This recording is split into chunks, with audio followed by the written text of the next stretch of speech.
Amen. హల్లెలూయా.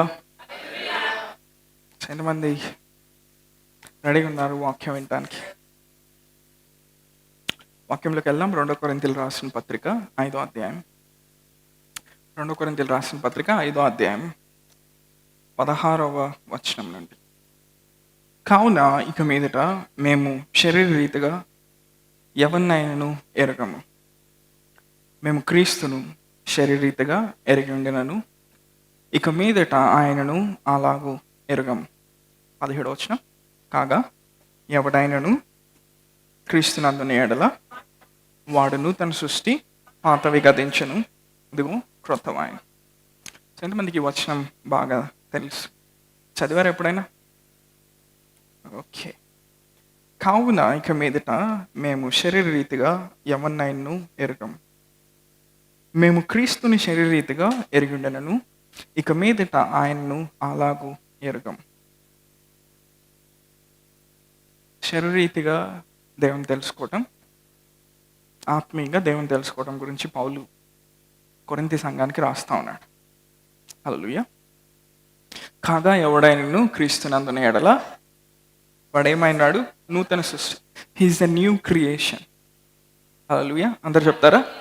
ఏంటి? New creation, నూతన సృష్టి. గ్రీక్లో ఏమని ఉంటుంది అంటే కేనోస్ క్రియేషన్ అని ఉంటుంది. కేనోస్ అంటే అర్థం ఏంటంటే మునిపెన్నడు చూడనటువంటి జాతి అని అర్థం. హల్లెలూయా. A creation that never existed before. హల్లెలూయా. కాగా ఎవడైనా క్రీస్తునందున ఎడల వాడు నూతన సృష్టి. సో ఈ వచనాన్ని రాస్తా ఉన్నప్పుడు పౌలు గారు పైన ఏమంటున్నాడు? మేము శరీరానుసారంగా ఎవరిని మేము ఎరగం. ఆమేన్. అంటే క్రీస్తుని ఆత్మానుసారంగా ఆయన ఎలా కనుక్కున్నాడో దాని గురించి పౌలు మాట్లాడుతూ ఉన్నాడు. ఆ తర్వాత ఏమంటున్నాడు? కాగా ఎవడైనను క్రీస్తునందుని ఎడల వాడు నూతన సృష్టి, పాతవి గతించెను, ఇదిగో సమస్తము క్రొత్తవాయెను. పాతవి గతించెను అంటే ఎప్పుడైతే మనం తిరిగి జన్మించామో, ఎప్పుడైతే క్రీస్తుని మనం రక్షకుడిగా అంగీకరించామో, మనం ఒక శరీరానుసారమైన జీవితంలో నుండి ఆత్మానుసారమైన జీవితంలోకి మనం వచ్చాం. హల్లెలూయా. So now we function by the spirit. So ఇప్పుడు మనం ఆత్మ ద్వారా నడిపించబడతాం, లేకపోతే ఆత్మ ద్వారా మనం పనిచేస్తాం, ఆత్మ ద్వారా మనం కదులుతాం. హల్లెలూయా. అలా మనం పనిచేయకుండా శరీరానుసారంగానే మనం పనిచేస్తూ ఉంటే మనం నూతన సృష్టి అనుభవంలో నడవట్లేదని అర్థం. అంతేనా? ఇప్పుడు శరీరానుసారంగా నడవటం అంటే ఏంటి? కేవలం పాపాలు చేయటం, తప్పులు చేయటం అది మాత్రమే కాదు. శరీరానుసారంగా నడవటం అంటే మనకి ఏదైతే కనబడుతుందో, మన పరిస్థితులు ఎలా అయితే ఉన్నాయో వాటికి ప్రతిస్పందిస్తా మనం జీవించడాన్ని ఏమంటారంటే శరీరానుసారమైన జీవితం అంటారు. హల్లెలూయా. సో క్రైస్తవులుగా మనకుండే పెద్ద పోరాటం ఏంటంటే శరీరానుసారమైన జీవితం. అవునా? ఇప్పుడు మనం ఏం చేయాలి? క్రీస్తులోకి వచ్చిన తర్వాత మన మనస్సు మారి ఏం చేయబడాలి? నూతన పరచబడాలి. శరీరానుసారంగా మనం జీవించామనుకో మనం ఫెయిల్ అయిపోతాం. ఆమేన్. అంటే క్రీస్తులోకి నేను వచ్చిన తర్వాత ప్రతిదీ కూడా ఆత్మ సంబంధంగా చేయబడతా ఉంది. అందరూ నాతో ఉన్నారా? అర్థమవుతుందా? ప్రతిదీ కూడా ఆత్మీయంగా మారిపోతుంది, స్పిరిచువల్ డైమెన్షన్లోకి వెళ్తుంది, ఆత్మీయ కోణంలోకి వెళ్తుంది. ఆమేన్. సో ఆత్మీయ కోణంలో జీవించాల్సిన మనము శరీరాన్ని ఆస్పాదం చేసుకొని జీవిస్తే మనము ఓటమిలోకి వెళ్తూ ఉంటాం. మనం సక్సెస్ఫుల్ లైఫ్ జీవించలేం, మనం క్రీస్తుని పోలి మనం నడుచుకోలేం. ఎంతమంది నాతో ఉన్నారు? ఈరోజు నేను ఆశీర్వాదం గురించి చెప్పట్లేదని చాలామంది డల్గున్నట్టున్నారు.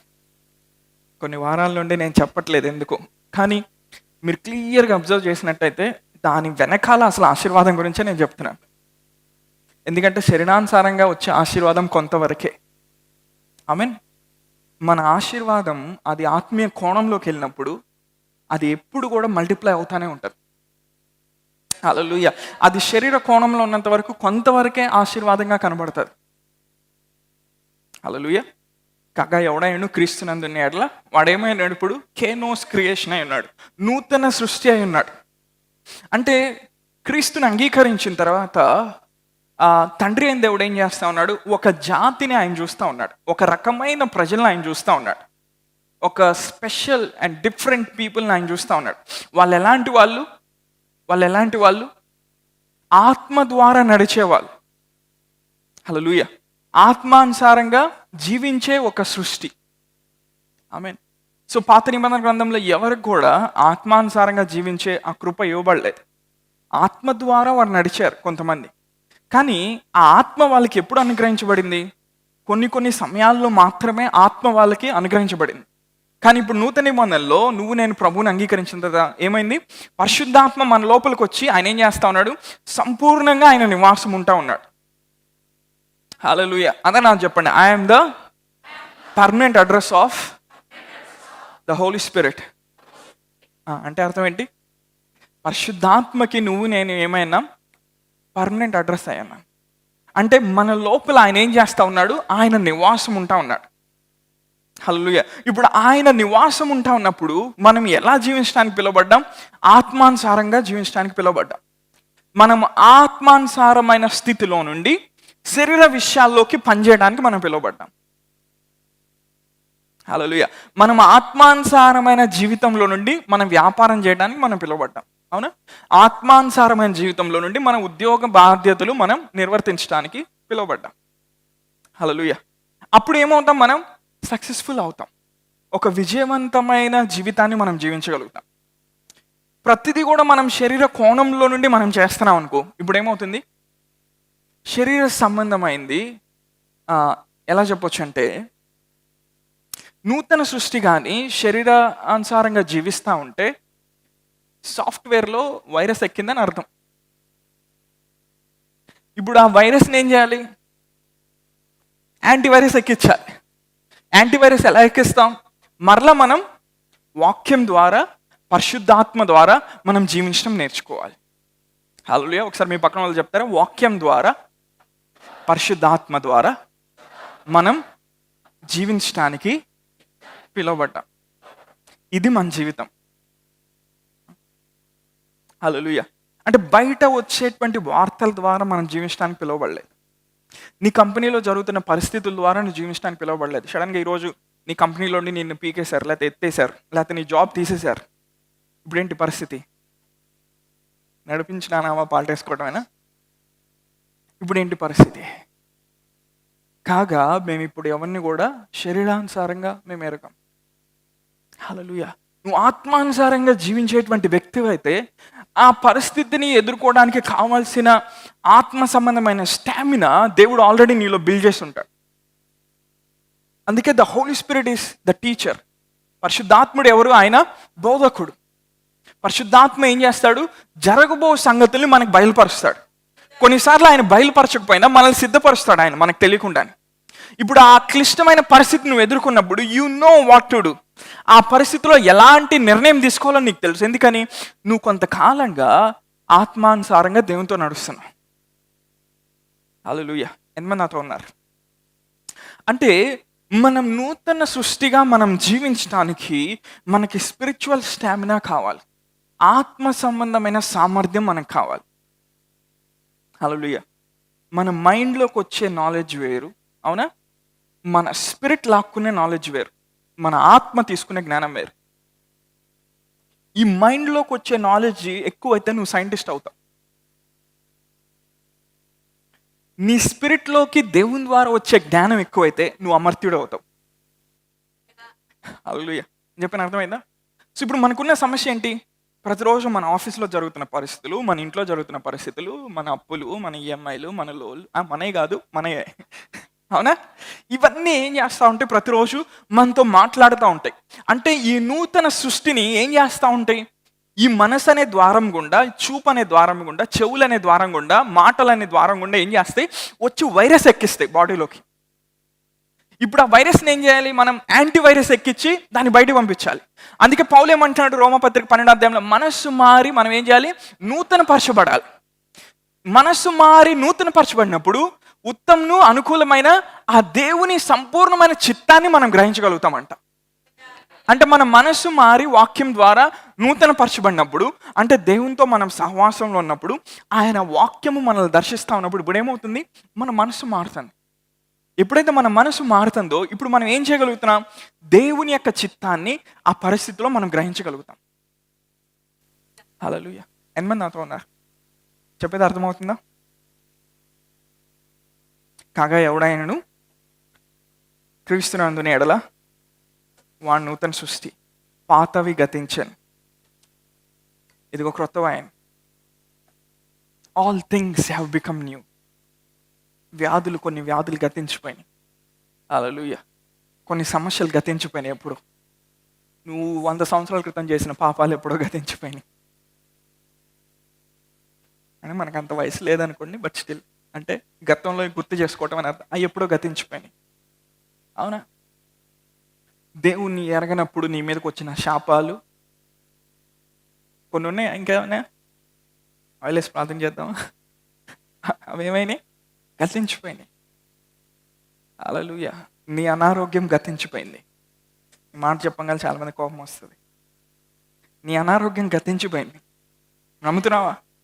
నీ మీద ఉన్న శాపం గతించిపోయింది. నీ బలహీనతలు ఆయన తొలగించాడు సిలువలో. హల్లెలూయా. ఇప్పుడు ఏమైంది? సమస్తం కూడా క్రొత్తగా చేయబడింది. హల్లెలూయా. ఇప్పుడు తండ్రి అయిన దేవుడు పరలోకంలో నుండి ఆయన ఏం చూస్తున్నాడు? నూతన సృష్టిని చూస్తూ ఉన్నాడు. హల్లెలూయా. ఆయన జీసస్ని చూసినప్పుడు తండ్రి అయిన దేవుడు ఆయన ఏం చూస్తున్నాడు? నూతన సృష్టిని చూస్తా ఉన్నాడు. ఇదిగో నా కుమారుడు, నా కుమార్తె, she is a new creation, he is a new creation. ఇతను ఒక కేనోస్, ఈమె యొక్క కేనోస్. అంటే ఈమె లాంటి వాళ్ళు మునిపి ఎవరు లేరు. అంటే ఈ వ్యక్తిని మనం పాత నిబంధన ప్రవక్తలతో పోల్చడానికి లేదు.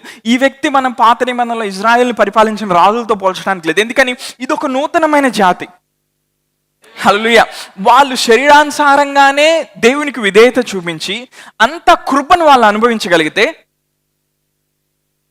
మనం ఆత్మానుసారంగా ఆయన చూస్తా మనం ఇంకెంత కృపని ఆయన అనుభవించడానికి మనం పిలువబడ్డాం. హల్లెలూయా. ఈ సీజన్లో నిన్ను బాధిస్తున్న ప్రతి సమస్యని జయించడానికి కావాల్సిన కృప దేవుడు నీకు ఇస్తా ఉన్నాడు. హల్లెలూయా. ఎందుకో తెలుసా? నువ్వు ఒక నూతన సృష్టి. ఆమేన్. సో ఇక్కడ నుంచి ఎవరు లేపబడతా ఉన్నారు? పరిపక్వత చెందిన దేవుని కుమారులు, కుమార్తెలు లేపబడతా ఉన్నాడు. నువ్వు కుమారుడైతే నువ్వు వారసుడివి. హల్లెలూయా. నువ్వు కుమారుడు అయితే ఏమవుతున్నావు? వారసుడు అవుతున్నావు. నువ్వు కుమారుడు అవ్వట్లేదు అనుకో, వారసత్వాన్ని పోగొట్టుకుంటున్నావు. నువ్వు వారసుడు అయినప్పుడు, వారసుడు అని నీకు తెలిసినప్పుడు ఇప్పుడు ఏమవుతుంది? నువ్వు మెచ్యూరిటీలో రాగాలని, అవునా? గలతీ పత్రికలోంచి నేను మాట్లాడుతూ ఉన్నాను. నువ్వు పరిపక్వతలోకి రాగాలని ఇప్పుడు ఏమవుతుంది? దేవుడు గొప్ప గొప్ప విషయాలు ఆయన నీ చేతిలో పెడతా ఉన్నాడు. హల్లెలూయా. కొన్నిసార్లు నేను చెప్పే వాక్యం అర్థం కాకపోయినా ఆ వాక్యం ఏంటి? అది ఒక విత్తనం. హల్లెలూయా. ప్రభు ఇది నాకు అర్థం కావట్లేదు, ఓకే, కానీ నేను తీసుకుంటున్నాను దీన్ని, ఒకరోజు నాకు అర్థమవుతుంది. ఆ విత్తనానికి నువ్వేం చేస్తున్నావు? నీరు పోస్తున్నావు. హల్లెలూయా. మనం దేవుని జ్ఞానమును మర్మం వల్లే మనం మాట్లాడుతూ ఉన్నాం. హల్లెలూయా. అంటే నూతన సృష్టికి కావాల్సిన విషయాలు ఏంటి? మర్మాలు కావాలి, ప్రత్యక్షత కావాలి. సాధారణమైన పిల్ల జ్ఞానం ఇస్తే నూతన సృష్టి సాటిస్ఫై అవ్వదు. అవునా? కొన్నిసార్లు 2 మెసేజ్లు మీరు విన్నా లోపల కొన్నిసార్లు 100% కంప్లీట్ అయినట్టు ఉండదు. ఎందుకని? మనం అలానే జీవించడానికి పిలువబడ్డాం. అంటే కాన్స్టెంట్గా మనం వాక్యం పట్ల ఆ తృష్ణ కలిగి జీవించడానికి మనం పిలువబడ్డాం. హల్లెలూయా. లేవికాండంలో దేవుడేమన్నాడు? ఈ బలిపీఠం మీద అగ్ని ఆరిపోకూడదు. హల్లెలూయా. ఎప్పుడైతే అగ్ని ఆరిపోతుందో ఇప్పుడు ఏమవుతుంది? ప్రత్యక్షత ఆగిపోతుంది. ఎప్పుడైతే అగ్ని ఆరిపోతుందో ఇప్పుడు ఏమవుతుంది? దేవుడి నుంచి వచ్చే జ్ఞానం ఆగిపోతుంది. ఎప్పుడైతే అగ్ని ఆరిపోతుందో నువ్వు ఫలించే స్థితి ఆగిపోతా ఉంది. అంటే ఈ హార్ట్ ఎప్పుడు ఏమవుతూ ఉండాలి? నూతన సృష్టిగా ఉన్న వాళ్ళ హృదయాలు ఎప్పుడు ఏమవుతూ ఉండాలి? మండుతూ ఉండాలి, మండుతూ ఉండాలి, మండుతూ ఉండాలి. ఎన్ని సమస్యలు వచ్చినా ఆ హృదయం ఏం చేస్తూ ఉంటుంది? దేవుని పట్ల మండుతూ ఉంటుంది. కొన్నిసార్లు మీరు ఆలోచించారా? మీకు వచ్చిన కష్టమైన సమస్యలు, పరిస్థితులను చూసి మీరు కూడా అనుకొని ఉంటారు, ఇంకా దేవుడి నుంచి నేను పూర్తిగా వదిలేసి వెనక్కి వెళ్ళిపోతాను అని అనుకొని ఉంటారు, కానీ వెనక్కి వెళ్ళలేరు. ఎందుకో తెలుసా? మీరు ఒక్కసారి ఆయన మీరు అనుభవించారు. హల్లెలూయా. ఈ కష్టంలో నుంచి ఎలా బయటపడాలో నాకు తెలియదు, కానీ నేను ఆయన అనుభవించాను కాబట్టి నేను ఇంకా ఆయనలో ఉంటాను, ఆయనతో ఉంటాను, ఆయన వైపు చూసి నేను పరిగెత్తాను. హల్లెలూయా. మన జీవితంలో మనందరికీ అన్నీ అర్థమైతే మనం ఇక్కడ కూర్చోం మనం. అవునా? నీ పక్కన వాళ్ళు చెప్పు, నీ లోపల ఉన్న క్రీస్తు ఆయన యొక్క మర్మం అయి ఉన్నాడు.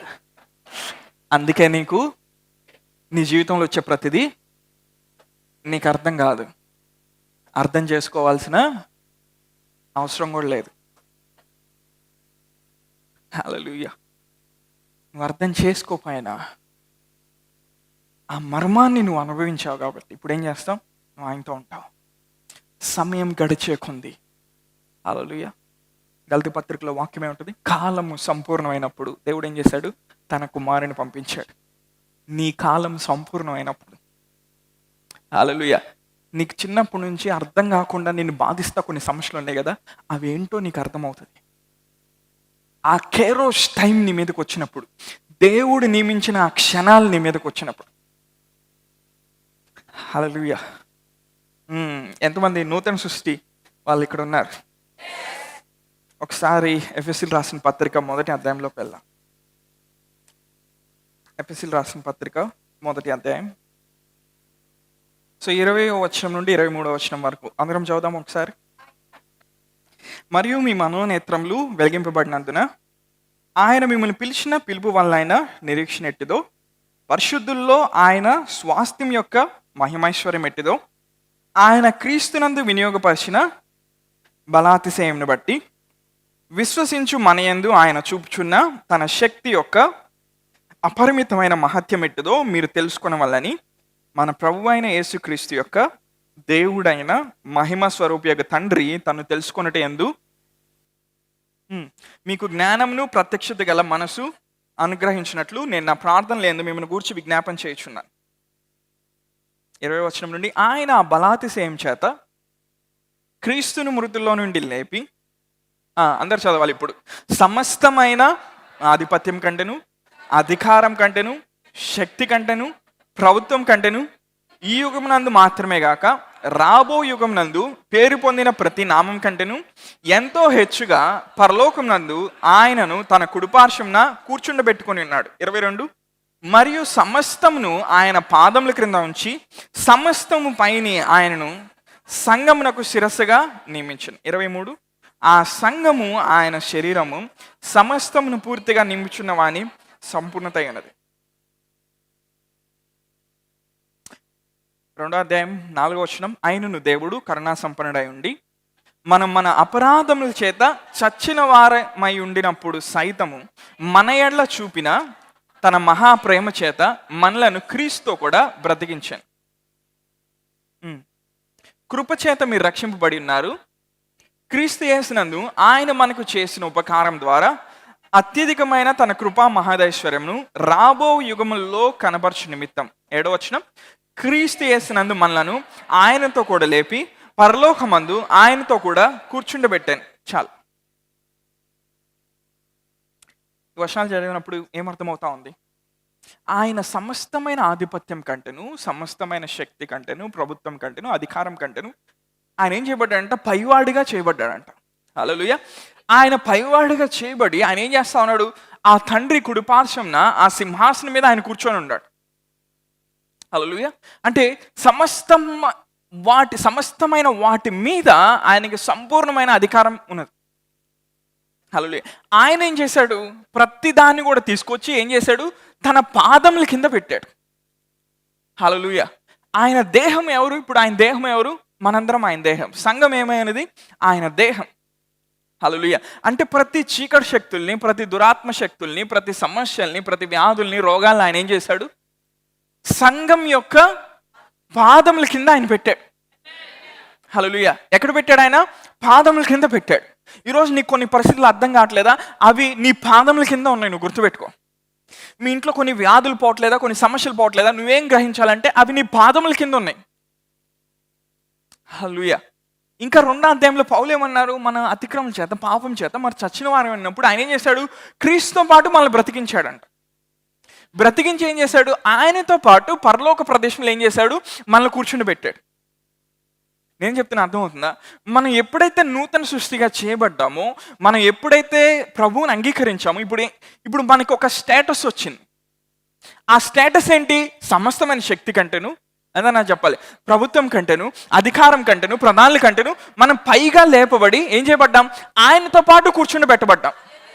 హల్లెలూయా. దేవదూతులు ఆయన సన్నిధిలోకి వచ్చి ఏం చేస్తామని? ఆయన పరిశుద్ధుడు పరిశుద్ధుడు పరిశుద్ధుడు పరిశుద్ధుడు అంటున్నాయి. మికాయలు, తర్వాత గాబ్రియేలు, తర్వాత సెరూపులు, కెరాబులు, అందరూ అన్ని రకాల ప్రధాన దేవదూతలు అందరూ కూడా ఏం చేస్తా ఉన్నారు? ఆయన సన్నిధిలోకి వచ్చి పరిశుద్ధుడు పరిశుద్ధుడు పరిశుద్ధుడు పరిశుద్ధుడు అంటున్నాడు. ఎందుకంటే ఆయన అక్కడ కూర్చుని ఉన్నాడు. కానీ నూతన సృష్టికి ఆయన ఏం కృపనిచ్చాడు? మనం వచ్చి పరిశుద్ధుడు పరిశుద్ధుడు పరిశుద్ధుడు అనట్లేదు, అనొచ్చు, తప్పులేదు. కానీ క్రీస్తుతో పాటు మనం కూర్చుండి పెట్టబడ్డాం. హల్లెలూయా. ఈ భూమి మీద నిన్ను ఆపగలిగిన శక్తి ఏం లేదు, ఎందుకంటే నువ్వు నూతన సృష్టి. నిన్ను ఢీకొట్టి నిన్ను జయించగలిగిన సమస్య ఏం లేదు ఈ భూమి మీద. ఏదైనా సమస్య ఉంటే నువ్వేం చేయాలి? ఈరోజు నీ మనస్సు మార్చుకొని నువ్వు నూతనపరచుకోవాలి నీ మనస్సుని. ఎప్పుడైతే నీ మనస్సు మారి నూతనపరచబడుతుందో, ఎప్పుడైతే నువ్వు శరీర అనుభవంలో నుండి ఆత్మ అనుభవంలోకి వస్తావో, నువ్వు దాన్ని ఢీకొట్టి జయించగలుగుతావు. ఎందుకంటే నీ పొజిషన్ని నువ్వు రియలైజ్ అవుతున్నావు. హల్లెలూయా. అందరు నాకు చెప్తారా, నేను నూతన సృష్టి అయినాను. అయితే ఏం చేస్తున్నావు?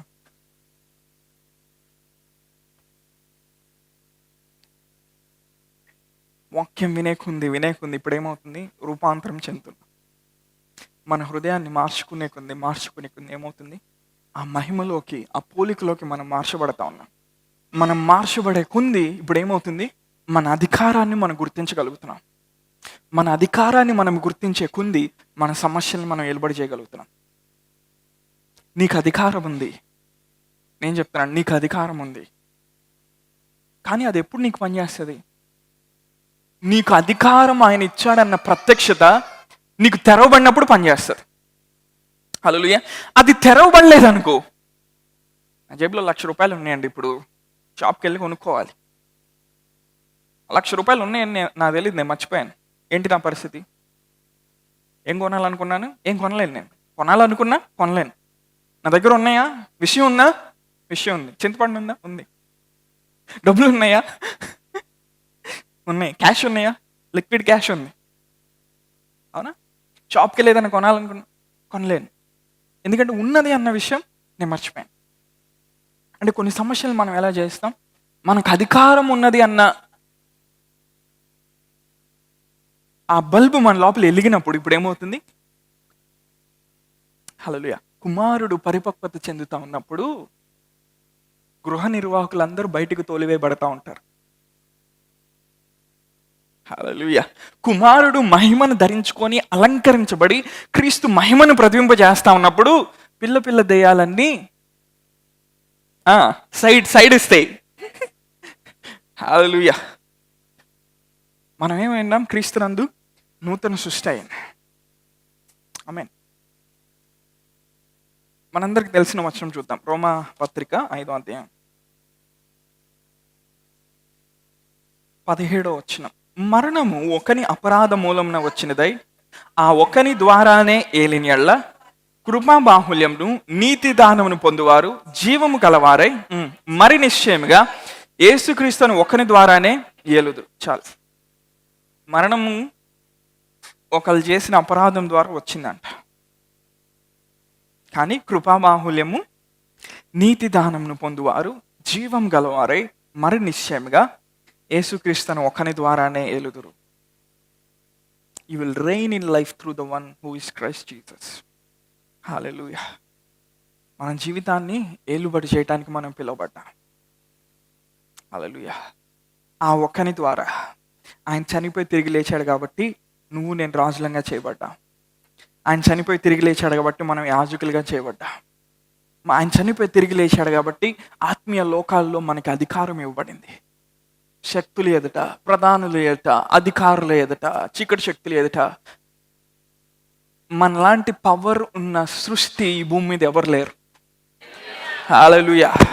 నువ్వు సునామీ కంటే పవర్ఫుల్, నువ్వు కరోనా కంటే పవర్ఫుల్, నీ ఈఎంఐల కంటే పవర్ఫుల్. తెలుసా నీకు అది? నీకు జాబ్ ఇచ్చిన బాస్ కంటే నువ్వు పవర్ఫుల్.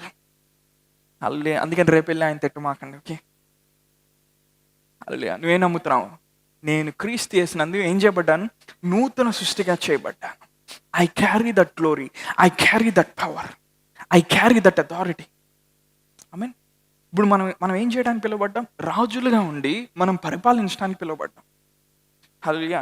నేను ఈ మాట చెప్పానని ఇంటికి వెళ్ళిన తర్వాత నేనేం పని చేయను, నేను రాజునని అని కూర్చోమాకండి.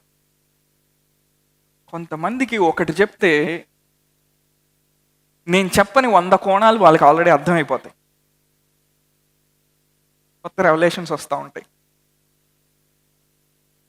రేపొద్దున మీ కంపెనీలోకి వెళ్ళి బాస్ చైర్లో మీరు కూర్చోమాకండి, నిన్న మా పాస్టర్ గారు నేను రాజునని చెప్పాడు. యేసుప్రభువు వారి జీవితం చూసినప్పుడు ఆయన రాజుగా ఆయన పరిపాలించాడు. హల్లెలూయా. He ruled with the heart of a king. ఒక రాజు వంటి హృదయంతో ఆయన ఏం చేశాడు? I mean he served with the heart of a king. ఒక రాజు వంటి హృదయంతో ఆయన ఏం చేశాడు? పరిచయం చేశాడు. అవునా? యేసుప్రభువు రాజు అంటే చాలా మందికి అర్థం కాదు, ఈవెన్ మనకు కూడా అర్థం కాదు. ఆయనేం రాజురా బాబు అనుకుంటారు. అవునా? ఇప్పుడు పౌలు కొరింథీయులకు రాస్తా ఉన్నప్పుడు ఏమంటున్నాడు? లోకాధికారులకి ఆ జ్ఞానం ఇవ్వబడలేదంట. ఒకవేళ ఇవ్వబడి ఉంటే వారు క్రీస్తుని సిలువేసి ఉండేవాళ్ళు కాదు. అంటే క్రైస్తవులైన మనల్ని లోకస్తులు చూసినప్పుడు ఈయనేం దేవుడు రా బాబు, ఈయన సిలువెక్కాడు కానీ ఆయన పరిపాలించాడంట అని ఎవరికి అర్థం అవ్వదు. కానీ ఆయన ఎలా పరిపాలించాడు? అందరు రాజుల్లాగా ఆయన పరిపాలించలా, తండ్రి హృదయంతో ఆయన పరిపాలించాడు. హల్లెలూయా. తండ్రి హృదయాన్ని కలిగి ఆయన ఏం చేశాడు? ఒక రాజ్యాన్ని తీసుకొచ్చాడు. ఎక్కడైతే రోగులు ఉన్నారో బాగు చేశాడు ఆయన, ఎక్కడైతే బీదలు ఉన్నాడో సువార్త ప్రకటించాడు, వాళ్ళని ఐశ్వర్యవంతులుగా చేసేసాడు. హల్లెలూయా. ఎక్కడైతే మనుషులు దెయ్యాల చేత పీడించబడతా ఉన్నారో వాళ్ళని విడిపించేశాడు ఆయన. అంటే రాజుగా ఆయన ఆల్రెడీ పరిపాలించాడు. మన దృష్టిలో రాజు అంటే వేరు, కత్తి తీసుకొని వేసేయటమే మనం రాజు అనుకుంటాం. ఒక రాజుగా ఆయన పరిపాలించాడు. రాజులు ఏం చేస్తారు? శాసిస్తారు. వాళ్ళు మాట అంటే మాటే, వెనక్కి వెళ్ళావో తలకాయ తీసేస్తాడు.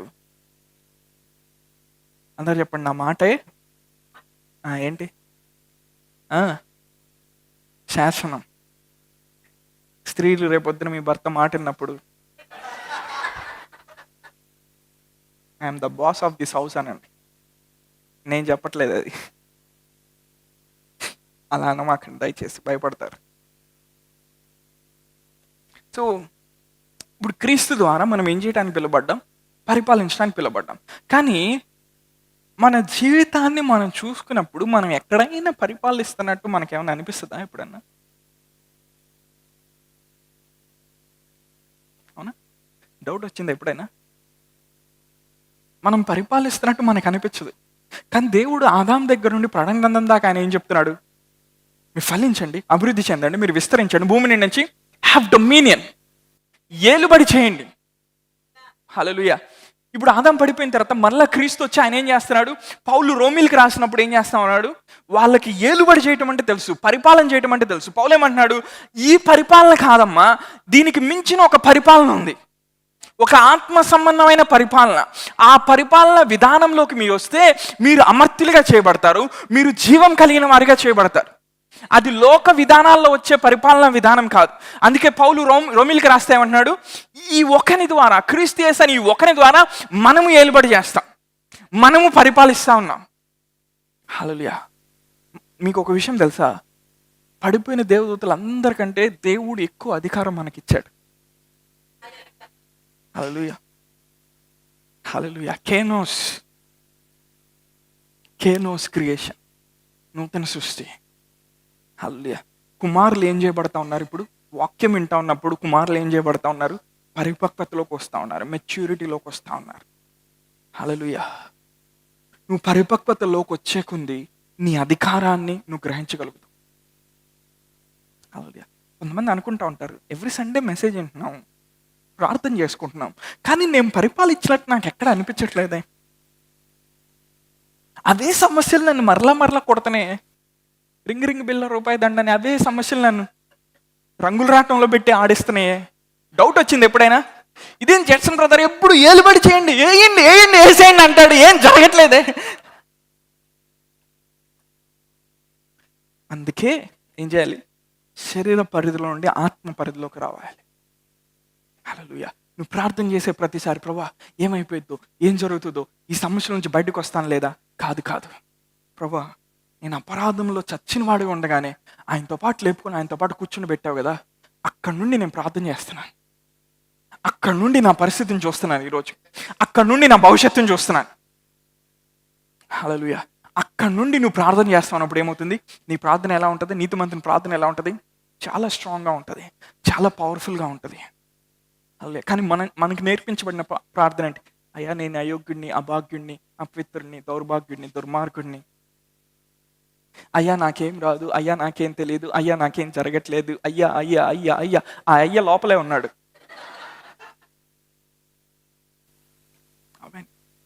నువ్వు నూతన సృష్టిగా చేయబడినప్పుడు ఆయన ఏం చేస్తున్నాడు? నీ లోపల నివాసం ఉంటా ఉన్నాడు ఆయన. హల్లెలూయా. ఈ సీజన్ అంతా కూడా ఏ మెసేజెస్ కంటిన్యూ అవుతుంది, ఇదే రెవల్యూషన్ కంటిన్యూ అవుతుంది. దేవుడు ఏం చేస్తున్నాడు? నీ ఐడెంటిటీని దాని యొక్క డెప్త్లోకి ఆయన నేను తీసుకెళ్తున్నాడు. ఇది పునాది, నేను చెప్పేది పునాది. నువ్వు నూతన సృష్టి అని నీకు అర్థం కాలేదనుకో, ప్రతి సమస్యను కూడా శరీరానుసారంగా కొట్టడానికి నువ్వు ప్రయత్నం చేస్తావు. ఓకే, 20 గంటలు ప్రార్థన చేస్తే ఈ సమస్య తీరుద్ది, ఇంత కానుకిస్తే ఈ సమస్య తీరుద్దేమో, ఈ ఆయిల్ బాటిల్ తీసుకొని ఇంత మంచి అత ప్రార్థన చేసుకుంటే ఈ సమస్య తీరుద్దేమో. లేదు లేదు, రెవల్యూషన్ కావాలి అంతరంగ పురుషుడికి. అల్లు అంతరంగ పురుషుడికి ఏం కావాలి? ప్రత్యక్షత కావాలి, ప్రత్యక్షత కావాలి, ప్రత్యక్షత కావాలి. ప్రత్యక్షత వచ్చినప్పుడు ఏమవుతుంది? హృదయం సరిచేయబడతా ఉంది, నా హృదయం విశాలపరచబడతా ఉంది. రాజరికం చేసే వ్యక్తిగా నేను ఆలోచించడం మొదలు పెడతా ఉన్నాను. నేను చీప్గా ఆలోచించడం నేను వదిలేశాను. హల్లెలూయా. కొన్నిసార్లు మనం ప్రార్థన చేస్తూ ఉంటాం, కానీ మన పొజిషన్ ఏంటో మనం రియలైజ్ అవ్వం.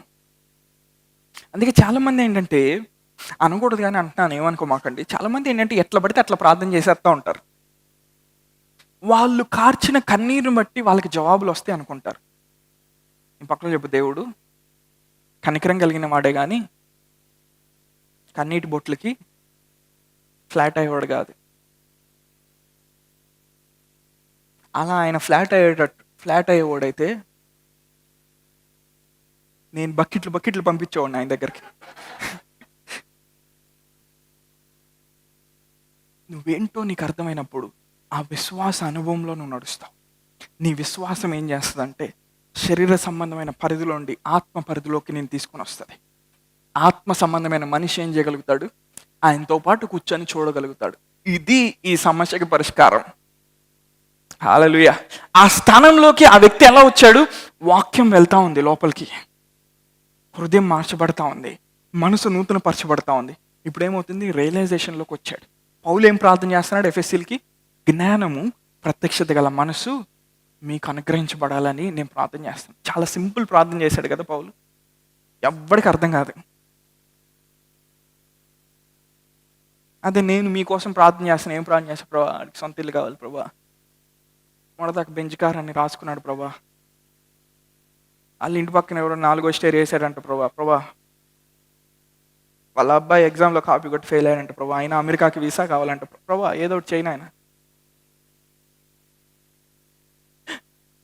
ప్రభా, ఈఎంఐలు పోవట్లేదు ప్రభా, ఆ ఇంటి ఓనర్స్ సరిగ్గా ఉండట్లేదు ప్రభా మాతో అయ్యా. కానీ పౌలు ఏం ప్రార్థన చేస్తున్నాడు ఎఫెసీ సంఘానికి? ప్రభా ఈఎంఐలు కట్టేటట్టు ప్రార్థన చేయ ప్రభా, లేకపోతే వాళ్ళు చర్చి మానేస్తారు ప్రభా. ప్రభా లోన్స్ ఉన్నాయి ప్రభా, చాలా కాలం నుండి తీరట్లేదు ప్రభా. బాగా కనెక్ట్ అవుతున్నారు నాతో.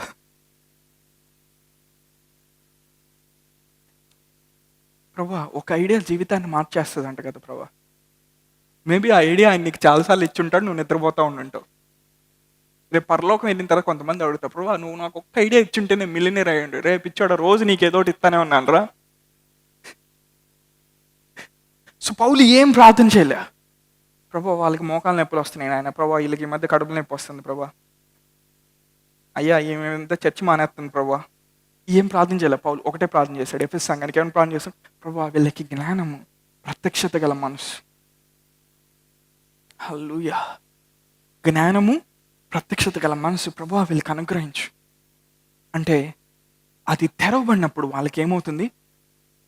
క్రీస్తులో ఆయన వినియోగపరిచిన ఆ బలాతిశయం వాళ్ళకి అర్థమవుతుంది. The power that is effectively working in Christ.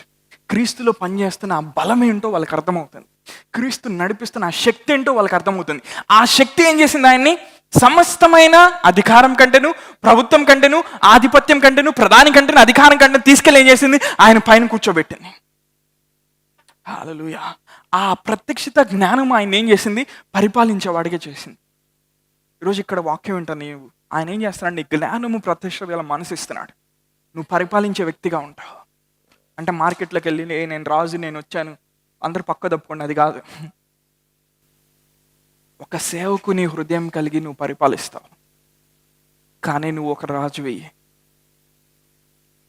హల్లెలూయా. అదే నాతో ఉన్నారు. ఏం చెప్తున్నాను, యేసుప్రభువు ఒక చోట శిష్యులతో ఏమంటాడు, నేను పరిచర్య చేయించుకోవడానికి రాలేదు, నేనే చేయడానికి వచ్చాను అంటున్నాడు. కానీ ఆయన రాజా, ఆయన రాజు. హల్లెలూయా. ఆయన రాజులకు రాజు ఆయన. కానీ ఆయనే ఆ మాట అన్నాడు. అంటే మనం కూడా అలానే జీవించడానికి మనం పిలవడం. మన రాజులమే, కానీ ఆ రాజరికాన్ని మనం ఎలా చూపిస్తాం, ఆ డొమినియన్ని మనం ఎట్లా చూపిస్తాం, మనుషుల జీవితాలను ఏలుబడి చేస్తున్న చీకటి శక్తులను పాదవులతో మనం చూపిస్తాం. మనుషుల యొక్క బంధకాలు మనం తెగ్గొట్టి చూపిస్తాం. మనుషుల్ని మనం ఆ దరిద్రం నుంచి బయటికి లాగి క్రీస్తులో వాళ్ళని ఐశ్వర్యవంతులుగా చేసి చూపిస్తాం. That is our dominion. హల్లెలూయా. అంతేకండి, రే నేను కర్ర తీసుకొని వచ్చాను అందరూ పారిపోయండి, ఇది కాదు మనం చేయాల్సింది. ఈ పక్కన చెప్పు, మనుషుల మీద పెత్తనం చేసే అధికారం దేవుడు నీకు ఇవ్వలేదు.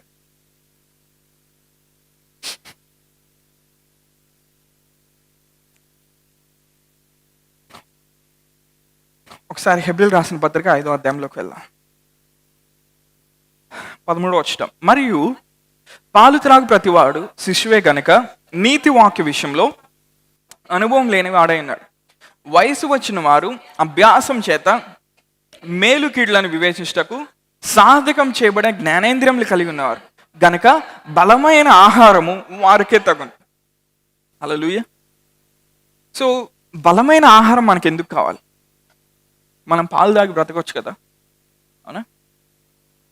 చాలామందికి పాలు అంటే బాగా ఇష్టం. మీ ఇంటి దగ్గర పోస్తే డబ్బా పాలు గురించి నేను మాట్లాడట్లేదు, వాక్యం 100% నాకు అర్థం అవ్వాలి, వర్కౌట్ అవ్వదు. ముఖ్యంగా నాలాంటి వ్యక్తి ఉన్నప్పుడు ఇంపాసిబుల్.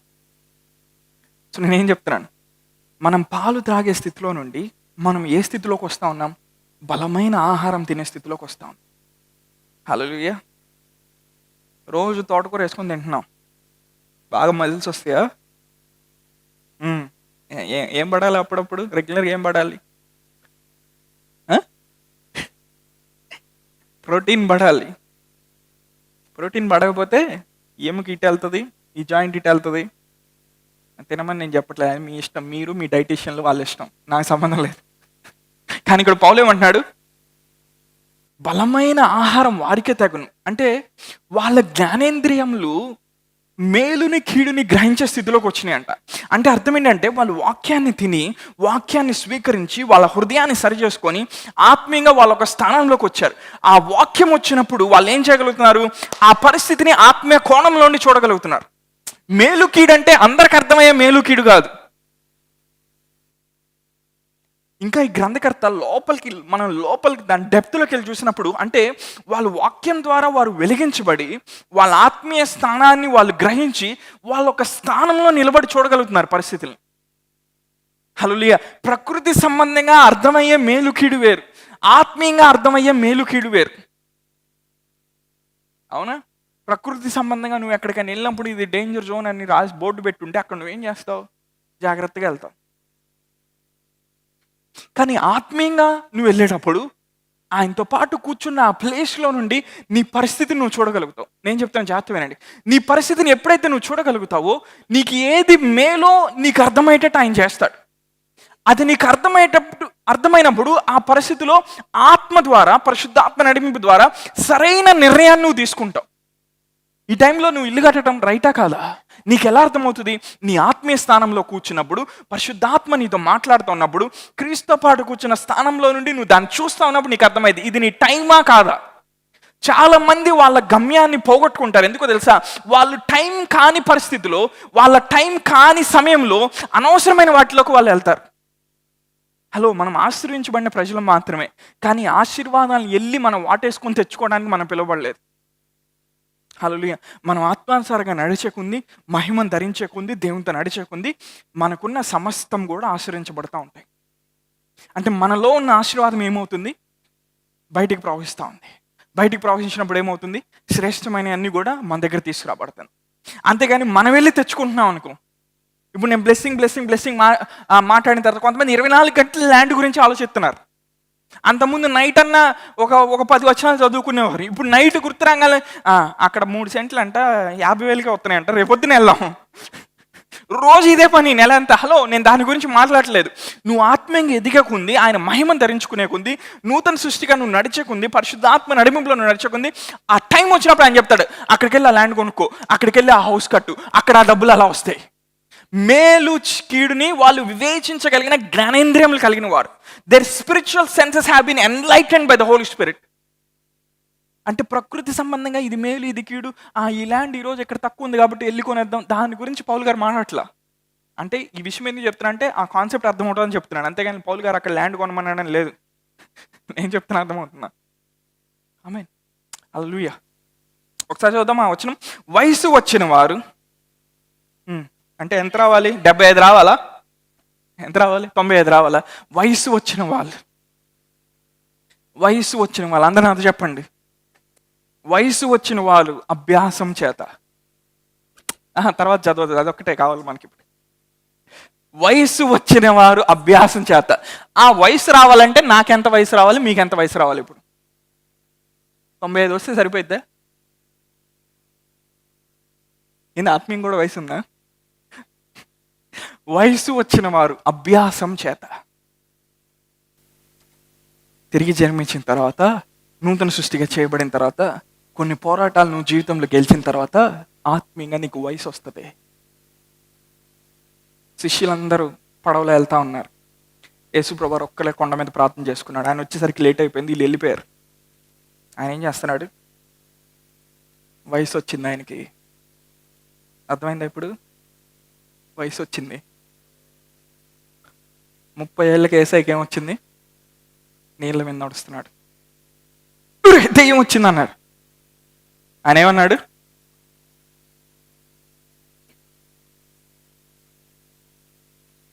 పేతురు ఏమన్నాడు వెంటనే? ప్రభువా, నీకు వయసు వస్తే నాకు వయసు రాలేదా?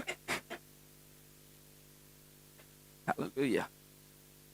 కానీ పేతురు ఎంతైనా గ్రేట్ అండి, అవునా? విషయం ఉన్నవాడు పేతురు. చీల్చి చెండాడతాడు పేతురు. మన ఇంటి ముందు కాలువ మీద నడవటానికే మనం పేతురు అన్నాడు, ప్రభువా అది నువ్వే అయితే.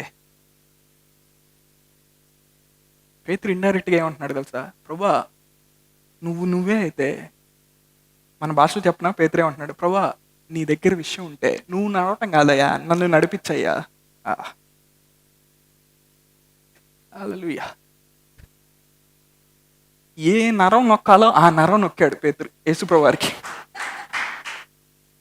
యేసయ్య ఏమన్నాడు? నేను మళ్ళా కొండ మీదకి వెళ్ళి నా నరాలు సెట్ చేసుకొని వస్తానని రాలేదు. యేసయ్య ఏమన్నాడు? రా పేతురు దా. హల్లెలూయా. తర్వాత గాలిని తుఫాన్ చూశాడు, పడిపోయాడు. అది మనకు అనవసరం. నడిచాడా లేదా? నూతన సృష్టి అలాంటిది. హల్లెలూయా. ప్రభువా నువ్వే అయితే. నువ్వు ఎప్పుడైనా నీ జీవితంలో వచ్చిన భయంకరమైన సమస్యను చెప్పావా? ప్రభువా నువ్వే నాతో ఉంటే దీని మీద నేను నడుచుకుంటూ వెళ్తాను ప్రభువా, దీనికి నేను చుక్కలు చూపిస్తాను ప్రభువా అన్నావా ఎప్పుడైనా? ప్రభువా నువ్వే అయితే, నువ్వే నన్ను పిలిచిన వాడువైతే, నువ్వే నన్ను అభిషేకించిన వాడువైతే, నువ్వే నా ఆత్మీయ నేత్రాలు తెరిచిన వాడైతే, దీని వెనకాలన్న ఆ పరిష్కారం ఏంటో నాకు చూపించు ప్రభువా. ప్రభువా నువ్వే అయితే. నూతన సృష్టికున్న ఆ సామర్థ్యం ఏంటో తెలుసా? వాళ్ళు తుఫాన్ని ఆపగలుగుతారు, నీటి మీద వాళ్ళు నడిచెళ్ళగలుగుతారు. హల్లెలూయా.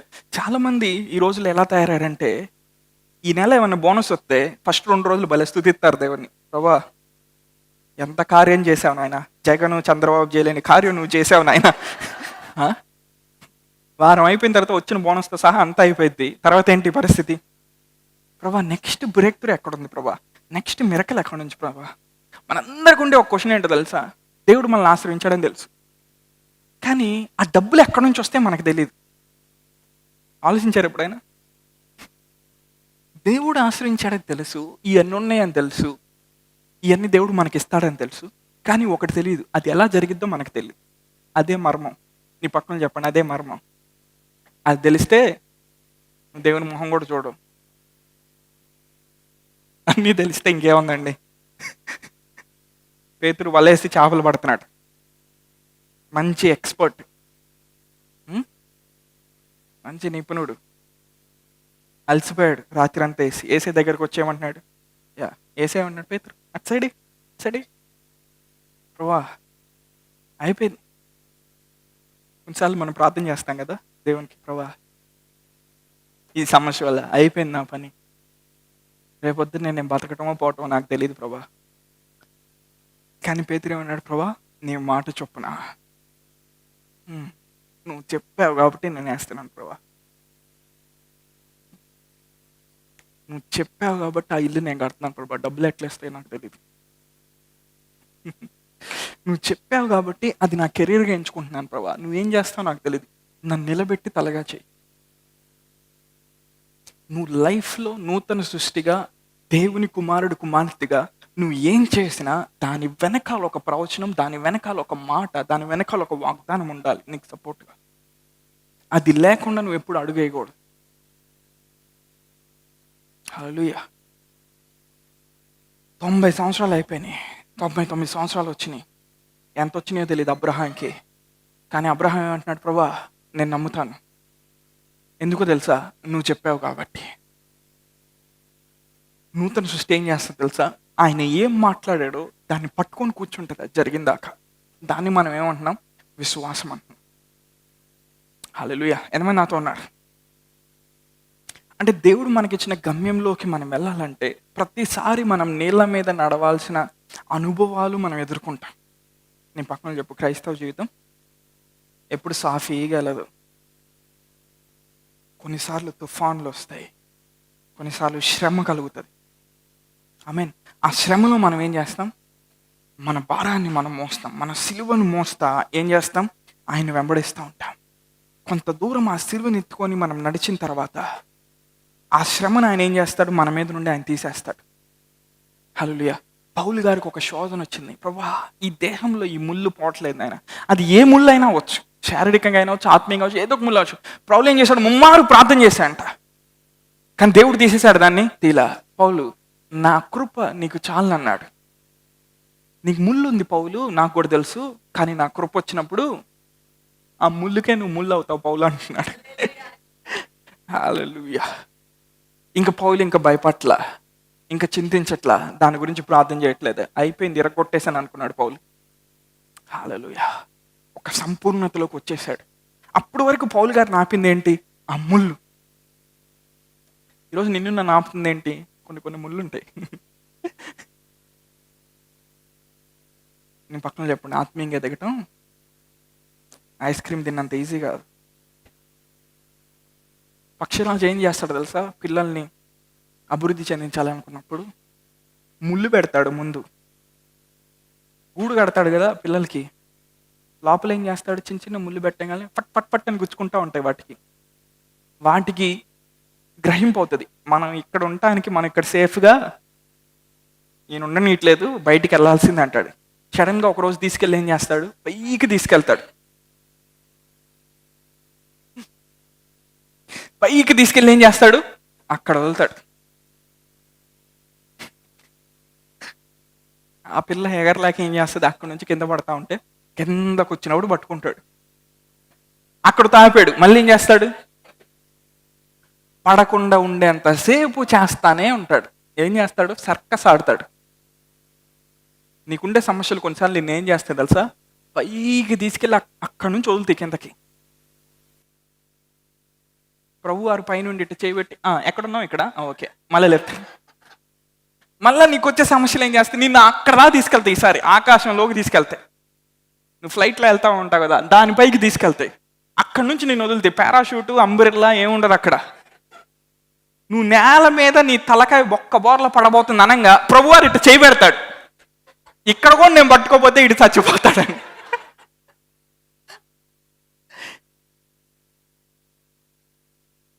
అంటే నీ శ్రమలో నువ్వేం నేర్చుకుంటున్నావు? ఆయన మహిమను మోయటం నేర్చుకుంటున్నావు.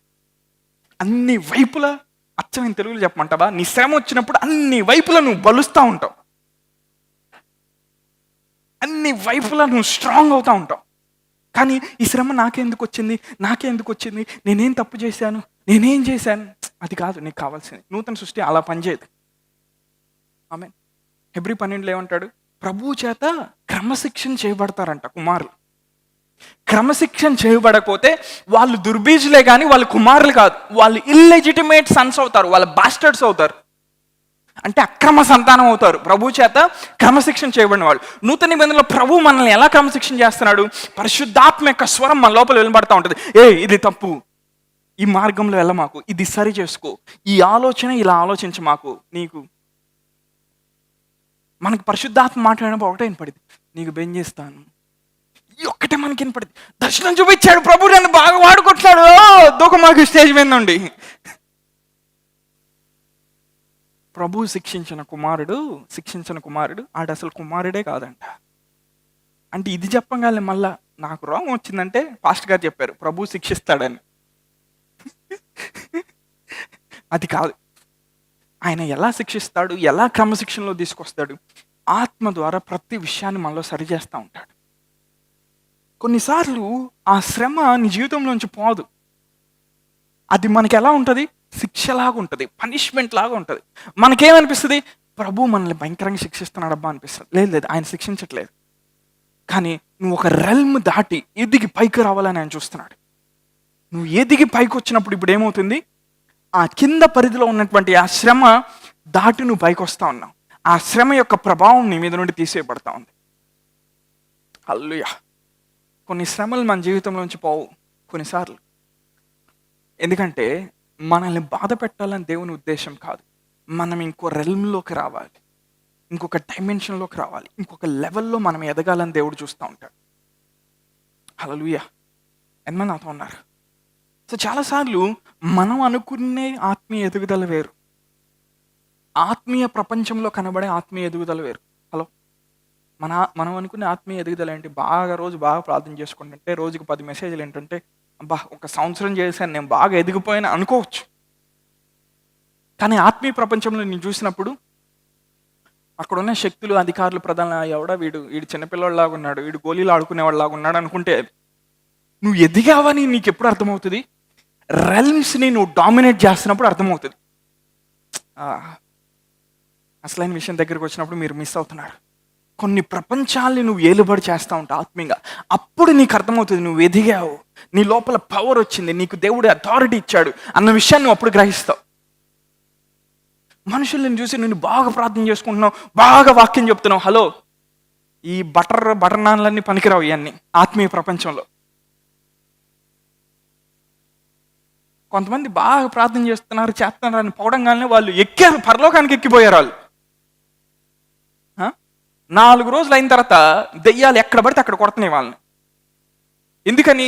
యాక్సెస్ లేకుండా ఎల్లగొండి ప్రాంతాల్లోకి వెళ్ళారు వాళ్ళు ఆత్మీయంగా. మనం గ్రో అవ్వాలి. అందుకే హల్లెలూయా. అందరు నాతో ఉన్నారా? మనం ఏం చేయాలి? మనం ఎదగాలి, బలమైన ఆహారం మనం తీసుకోవాలి.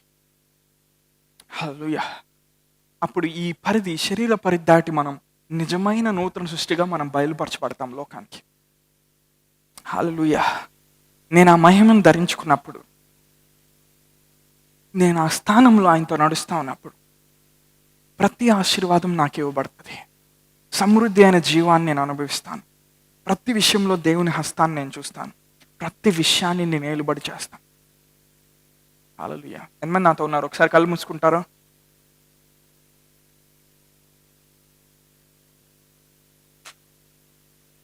దేవుడు మనకి ఇచ్చిన అధికారాన్ని మనం యాక్టివేట్ చేద్దాం. మేము ఒక నూతన సృష్టి అయినాం దేవా. దేవదూతలు మమ్మల్ని చూస్తూ ఉన్నారు, మా ముందు వెళ్ళిన పరిశుద్ధులు మమ్మల్ని చూస్తూ ఉన్నారు. తండ్రి, మీరు మమ్మల్ని చూస్తూ ఉన్నారు ఈ సృష్టికి మేము మహిమను మేము చూపించడానికి. బెలోస్ క్రితల మహశోకతల. కమాన్, ఆత్మలో ఒక ట్యాప్ అవుదాం.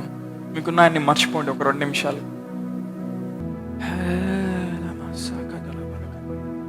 Father, I pray that you'll open our eyes, oh God. You'll enlighten our hearts, oh God. మీరు మమ్మల్ని పిలిచిన పిలుపు వల్ల ఆయన నిరీక్షణ ఎట్టుదో మేము తెలుసుకోవడానికి, పరిశుద్ధుల్లో మాకు అనుగ్రహించబడిన స్వాస్థ్యం యొక్క మహత్యం ఎట్టుదో మేము తెలుసుకోవడానికి ఇదైనా మా కృపను అనుగ్రహించండి దేవా.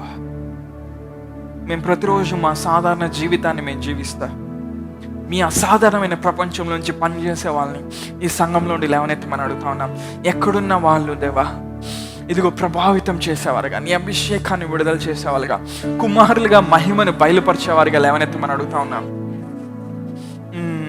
Clothe us with your immortal glory today, O God.